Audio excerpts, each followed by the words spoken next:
a été assassiné le 5 juin 2013, il y a 10 ans, en plein Paris.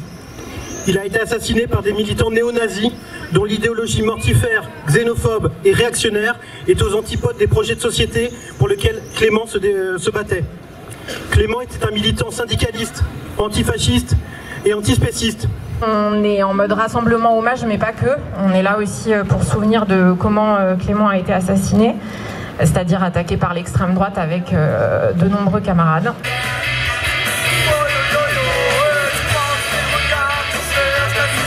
Le stand de Solidaire, la vente du livre Clément, une vie des luttes, qui a été réalisé de façon collective, qui rassemble des témoignages des amis de Brest et de Paris, des militants de Solidaire, de l'action antifasciste Paris-Banlieue, des camarades de la Horde, de ses proches, de ses parents.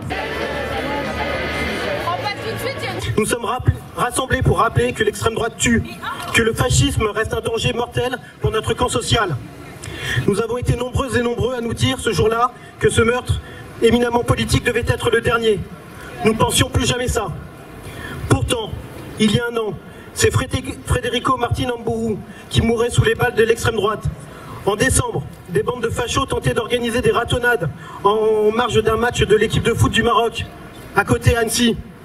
Il y a moins d'un mois, plusieurs centaines de militants d'extrême droite radicale manifestaient dans Paris.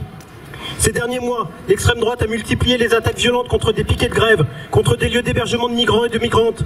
Il ne se passe pas une semaine sans que des tags racistes, des attaques contre nos locaux, quels qu'ils soient. Il consiste aussi à rétablir des vérités. Car à l'époque et jusqu'au premier procès en 2018, certains médias se sont fait le relais de fausses informations, renvoyant la responsabilité aux Antifa et donc à Clément qui aurait provoqué la bagarre et renvoyant dos à dos évidemment l'extrême droite et l'extrême gauche. Des manifestations qui, elles, ne se sont pas vues frapper d'interdiction quand celles-ci pleuvent sur les rassemblements syndicaux ou sur l'usage des casseroles lors des déplacements des membres du gouvernement.